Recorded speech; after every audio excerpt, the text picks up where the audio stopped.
everybody. Hello, hooty hoo. Hooty hoo. We're here for the StabCast. I'm Dan. And I'm Mindy. And, well, it says your name, StabCast, but that's fine, too. StabCast Hummer. We're here on another Sunday to talk another fun horror movie review. We're doing Final Girl. Not The Final Girls, but Final Girl from 2015 with Abigail Breslin. Exactly. And real quick, do not make the same mistake I did and type in The Final Girl. Because that's a completely different movie. Is that something else too? From like 1979. Was like a Halloween kind of peeping Tom movie. Oh, that's cool. Yeah, I'll have to show it to you sometime. But very cool. Yeah, so I got Daniel to go ahead and watch this movie with, well, not with me, but to go ahead and watch it and see if he wanted to review it. He, of course, said yes, because this movie is a very big slasher. So much fun, too. And I think that's why we enjoy it so much. Yeah. It's because it's such a fun time. It is. It truly is. First thoughts go. I mean, is there big news for the week? I don't think there's much. The only thing that I know that's going down right now is that Ash versus the Evil Dead, the show that was on HBO Max that did really good for a while. Yeah. They are in talks of making it an animated series. And Bruce Campbell will be coming back as the voice of Ashley. Yeah, so basically they're going to just take it where they left off. Yeah. At the end of the third season, because they'd only got 3 seasons. Will you go away? Clouds are getting mowed out there. All right, you talk. I really enjoyed this movie. Going in, my first thoughts on would be how impressive it's shot. I think it's a very well-directed movie. I think it's a well-acted movie. I think Tyler Shields, who's known as photographer, that's the dude that got himself in hot water during the election thing, because he did the picture of Kathy Griffin with the head, with Donald Trump's head. Looking up the head. So, but he's a very good photographer, and he's known for like pushing the bounds of gore and stuff. So, for his directorial debut, I think it's the only movie he's ever done too. I thought this is the only one he did. I think he did a really good job, and I thought it was fun. And it's those revenge plot movies, and like, well, this one's not really a revenge plot, but one where it's like you have an anti-hero who's taking out all the bad people. Like, no saint, but she's here to fuck up all the bad people. I thought it was really good at being an innocent pretty little thing. She's so good at that. She's like, oh, I can't do anything. Yes. Like, even like, the whole her missing the mailbox the first time at the softball or whatever, that was her decision. She decided to do that. Yeah.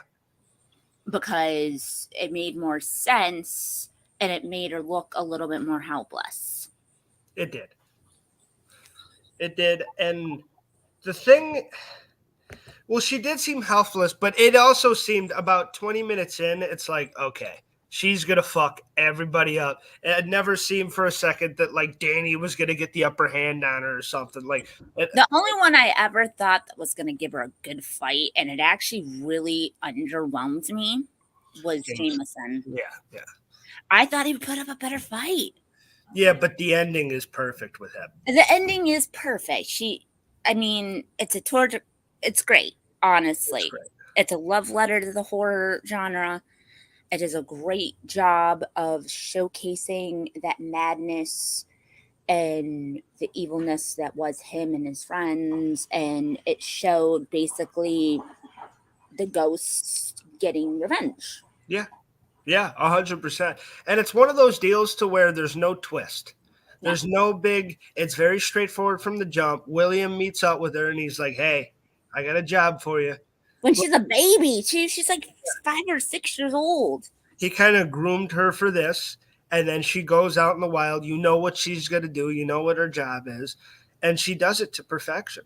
And Yeah. it's a fun character study, but it's also like it doesn't try to be anything else. It doesn't throw a lot of these movies. It's like, oh, it was the secretary. It's it's somebody else. And this guy that we saw 5 minutes, he's the killer. They're all in the boathouse and no one's actually dead. Yeah, it's always shit like that. So it's kind of cool to see a straightforward movie where it's like, no, this chick has been trained by this specific guy. These kids killed his daughter and his wife. Mm-hmm. Right? Or was it a son? I thought it was daughter. Yeah. Those kids, I don't think they were exactly the ones that took out his daughter and wife, but I think that's why he took the job. It's that organization. Yeah, I think it's the organization and whatnot, but they got on his list because they took out like 21 girls. Yeah. Well, 20 girls. Yeah. 21 plus her. And she's so funny when she hears that. She's like, oh, well, aren't you optimistic?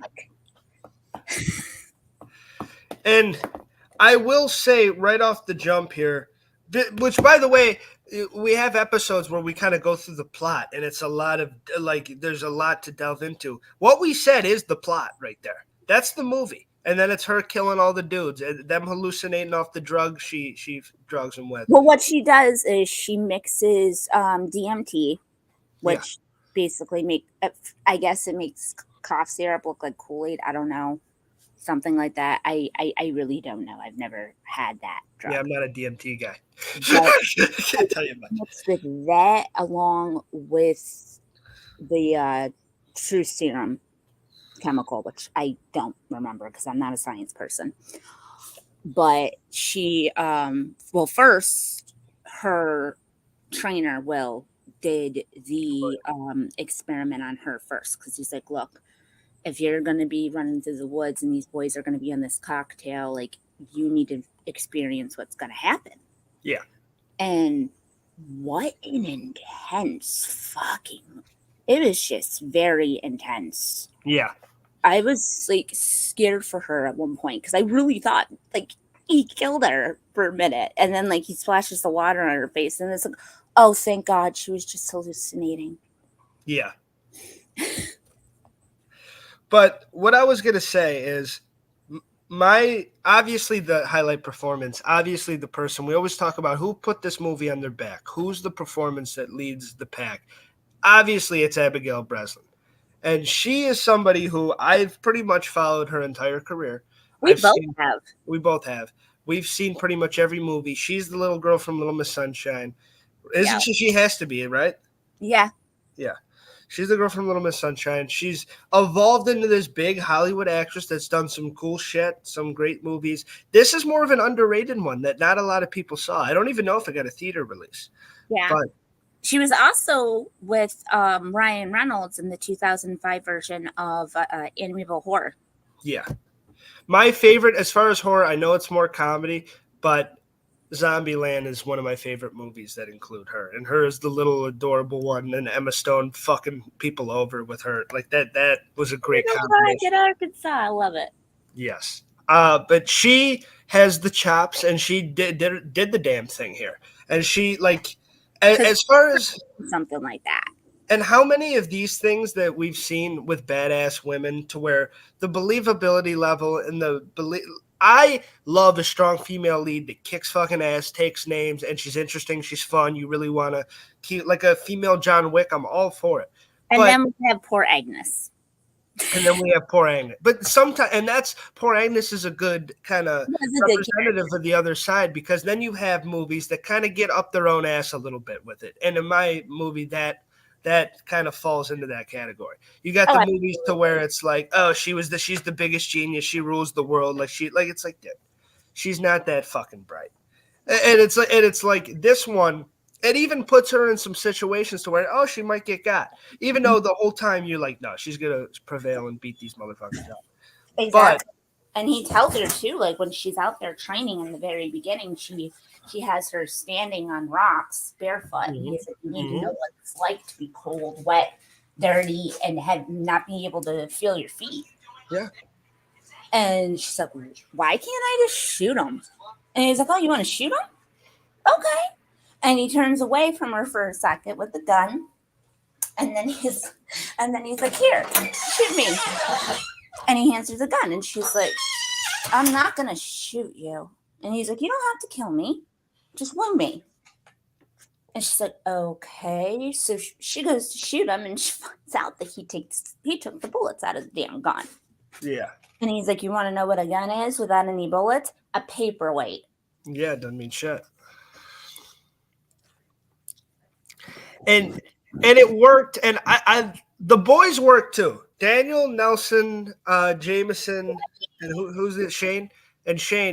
Those guys all work, and them as a group, they kind of give that Ready or Not vibe of a group of people that these are bad people. These are they're gonna do fucked up shit, and they're not great people. But it's kind of funny because they're kind of oafs, they're kind of dumb, they have human, Shane's like, Jameson's fucking my girlfriend. Like they have all these little things throughout the group that makes them vulnerable, and she can play on all those things. Say it again. They all have insecurities that she can play on. Yes. 100%.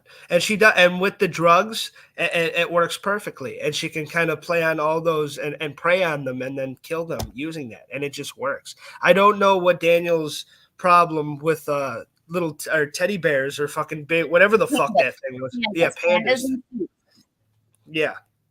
It was 2 panda bears in suits. They were suited up. By the way, that's my kill of the week. Is him. Especially when he is in the beginning and you got the fucking like upbeat jazz and he's like comes out of nowhere and he's like woo with this axe and shit. Yeah, he's the handsome one of the group. It's so funny. It's not even that he's a handsome one. He's just so funny. He reminds wasn't he the one flirting with her though? Wasn't he tried? He tried, but Jameson stopped it immediately. Yeah. Like, he's like, come on, let's get you in here, you pretty little thing. Let's make sure you don't get wet. And he's like, stop. So now, Mindy, what is your hootie hoo kill of the week? Hashtag. My hootie hoo kill of the week will have to go to Shane. Because Shane literally got hit with like 3 different hallucinations.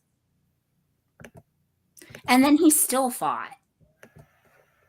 Like, he almost had her when he was choking her, and he thought that it was his girlfriend. Yeah. Like, he almost had her. I thought she was donezo. Yeah, it seemed like she was donezo. But, I mean, it was just so beautifully shot, too, because you went into between, like, the 3 people that he was seeing. Yes. And it was very... very cool shot, and honestly I just think like it was a very powerful moment, a very powerful kill. It was, and you knew they sprinkled the seeds of his insecurities with his girlfriend and Jameson and all that pretty early on. Well, it was a known thing that he had already tapped that. Yeah, and you can tell that bothered Shane quite a bit, so it was going to come to a head. And I legitimately thought, I'm like, oh, like that one got me a little bit. I'm like, oh, it was the drugs. Oh shit, it's her, it's Breslin. I know. For a second, I was tricked for a quick second. Yeah, 100%. That was a very good kill. I will give you that. It is one of my, like I said, I'm partial to Daniel. That one's big, but this is a movie full of kills. And like we said, the ending one, Nelson gets fucked up too. We don't want to scroll past. Danny gets fucked up first, and then Nelson, who I like to call Mother Kisser. Yeah. he gets it by his mother, actually. Oh my God, the poor guy. Out of all the ridiculous, that fucking weirdo. That was a passionate ice cream. That was passionate. That wasn't no fucking peck. He just wanted ice cream. He wanted a little more than ice cream. And it was fucking weird. That's when she killed him. Like, thank God, get Nelson the fuck out of here. Very big Norman Bates vibe. Yeah, 100%. Even when they're like all sitting there shooting the shit and whatnot, and he's just creepily staring at her, like Norman Bates vibes. Yes, He's freaky. 10 times. And then Jameson is kind of like your average run-of-the-mill jock asshole. Well, he's the mastermind. He's billed as the mastermind. He's the guy. He's running the group pretty much, you know? Yeah.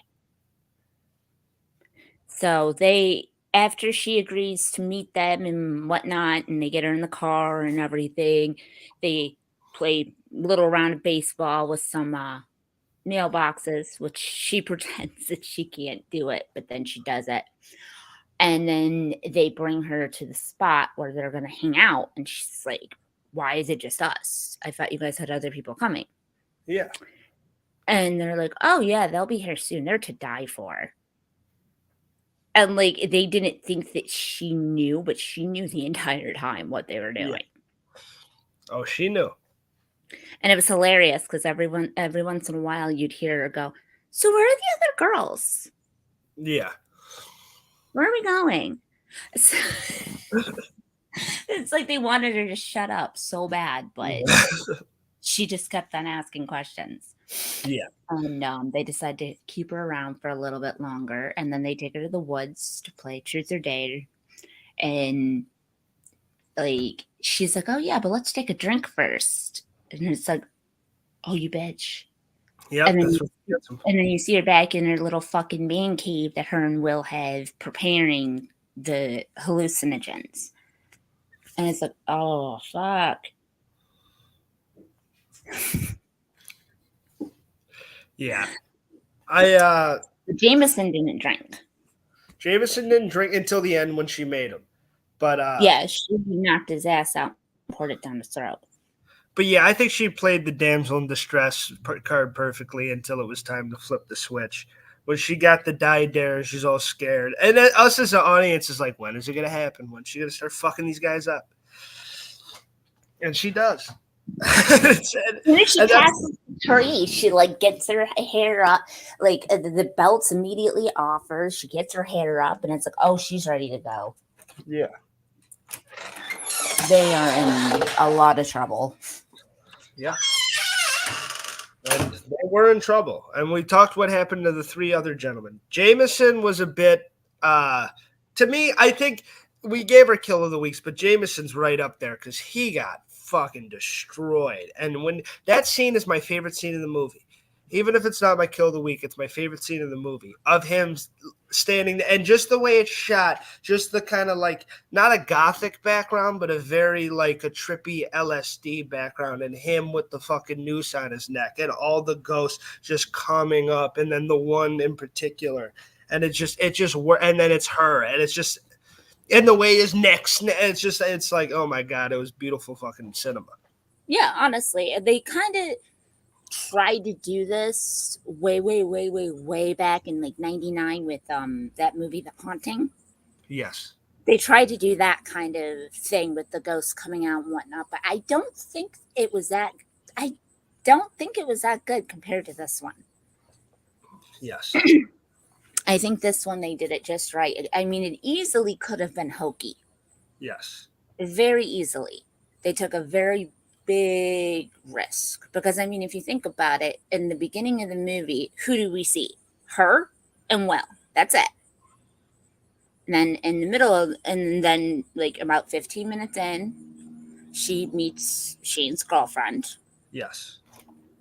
And then they're in a bar testing her, and then you go through the testing that we already talked about with the hallucinogens and everything. And boom, she's in the woods.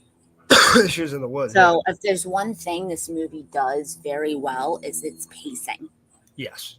It does a very good job at having the pace be steady and fast. Oh, yeah. There's not a moment where you're bored. There's not a moment where it's too much lore dump or too much story. It's very quick, and let's fucking keep it rolling. And especially the way it's shot, it's very fast paced. It's very... Yeah, because I feel like, especially with Nelson, he could easily be a very hokey character. Yeah, he could have been. And he kind of And was. Danny too. But honestly, I love Danny, and his dance with his axe will forever be in my heart. I love him so much. That is like an iconic part of the movie to me. I don't know why, guys. I just really find it funny because it was my favorite part of Better Watch Out, too. I find it hilarious when people dance with their weapons. Yeah, it is sick. It was pretty bad, especially for a minor character like Danny. It was a pretty sick moment for him. I liked it a lot. And he was a smooth jazz like guy. Like he had the da, da, da, da, da, da. It's like, oh wow, he is okay.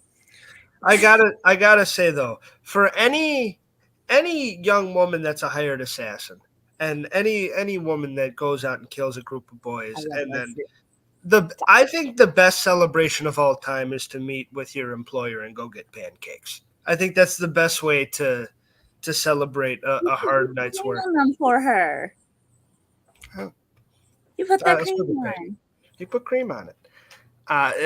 They were great. I'm sure they were amazing pancakes, but it's a great way to celebrate a hard night's work. I mean, she said they were terrible, but I think she did it to flirt. You can't please everybody. I honestly think she did that to flirt. I don't think they were really terrible. I think she wanted to go have sex. That's what it was. Probably.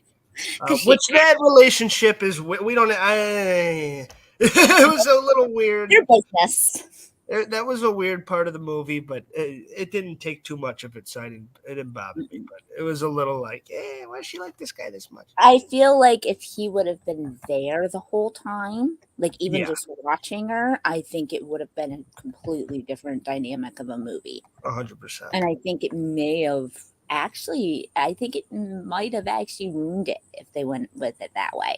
Yeah, there's some little touches. The audience knows, like, he's there. She can call on him in any second. Like, she's going to be completely fine. Yes, 100%. All right. How many? Oh no, hold on, bro. One quick. I want to talk about this part. Go ahead. How epic is it that she puts her nose back into place? That scene was fun. Cleans herself off in the lake and turns around, and there's Shithead, and he's like, "Oh, I'm not going to touch you." Yeah. He's like, "Not until you get your breath." Yeah. And like they start playing funny questions and whatnot, and it's like, "Oh wow, he likes her," and he even says that too. He's like, "I am in love." Yeah, he really liked her.